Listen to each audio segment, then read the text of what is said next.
സന്യാസിമാർ ക്ഷേത്രങ്ങളിൽ 1-2 ദിവസം ക്യാമ്പ് ചെയ്യാൻ പറ്റുമോ? തീർച്ചയായിട്ടും 1-2 അല്ല, അതിലധികം പറ്റും. നിങ്ങൾ ക്ഷണിക്കുക.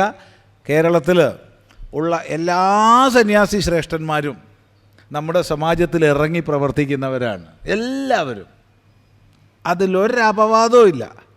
എല്ലാവരും ഈ സമാജത്തിൻ്റെ ഭാഗമായി സമാജത്തിൽ ഇറങ്ങി പ്രവർത്തിക്കുന്നവരാണ്. നിങ്ങൾ ക്ഷണിക്കുക. ഏത് സന്യാസിയാണെങ്കിലും ഒഴിവുണ്ടെങ്കിൽ വരും. നിങ്ങൾ വിളിക്കണ ദിവസം വന്നോളണമെന്നില്ല. അവരുടെ ഡയറി നോക്കി, അവരുടെ ഒഴിവ് നോക്കി അവർ വരും. വന്നു കഴിഞ്ഞ് 2-3 ദിവസം സത്സംഗങ്ങൾ വയ്ക്കുക. ആ സത്സംഗങ്ങൾ വയ്ക്കുന്നതോടൊപ്പം പകൽ ആ ചുറ്റുപാടുള്ള വീടുകളിൽ, കോളനികളിൽ ഒക്കെ ഒരു സമ്പർക്കം വയ്ക്കുക. അതിന് ക്ഷേത്രങ്ങളൊന്ന് മുൻകൈ എടുക്കുക. സ്വാമിമാർക്ക് ബഹുമാനപൂർവം എന്തെങ്കിലും ഒരു ദക്ഷിണാസമർപ്പണം ചെയ്യണം.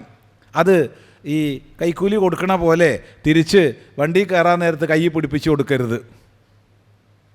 മറിച്ച് 4 ആൾ കാണെ ബഹുമാനപൂർവം വേണം ദക്ഷിണ സമർപ്പിക്കേണ്ടത്. കേരളത്തിൽ അങ്ങനെ ഒരു പരിപാടിയുണ്ട്. നമുക്കൊക്കെ ധാരാളം അനുഭവമുണ്ട്. ഒരു സ്ഥലത്ത് പ്രഭാഷണം കഴിഞ്ഞ് പോകുമ്പോൾ കാറ് കയറാൻ നോക്കുമ്പോൾ കൈ ഇങ്ങനെ മടക്കിയിട്ട് സ്വാമി അത് വെച്ചോളൂ പറയുന്നത് കൈക്കൂലിയാണ്. ബഹുമാനപൂർവ്വം സ്റ്റേജിൽ നിന്ന് കൊടുക്കണം. ഞാൻ പറയാറുണ്ട്, നിങ്ങൾ 4 പൈസ തന്നതിൽ ഒരു കാലി കവറെങ്കിലും താ. ഒരു കാലി കവർ തന്നാലും മതി. 4 ആൾ കാണണം. എന്ത്? ഞങ്ങൾക്ക് വേണ്ടി പ്രവർത്തിക്കുന്ന സന്യാസിമാരെ ഞങ്ങൾ ആദരിക്കുന്നുണ്ട് എന്ന്. അത് ചെറുപ്പക്കാർ കാണണം. അത് ശ്രദ്ധിക്കുക. അതുകൊണ്ട് മറ്റേ പരിപാടി നിർത്തണം.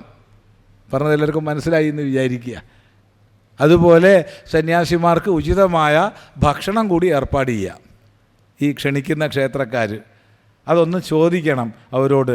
നിങ്ങൾ ഉള്ളി കഴിക്കുകയോ വെള്ളുള്ളി കഴിക്കുകയോ, എന്താ വയ്യാത്തത് എന്ന് ചോദിച്ച് അതിനനുസരിച്ച് ലളിതമായ ഭക്ഷണം മതി. കേമായിട്ടൊന്നും വേണ്ട, ലളിതമായ ഭക്ഷണം മതി ഞങ്ങൾക്കൊക്കെ.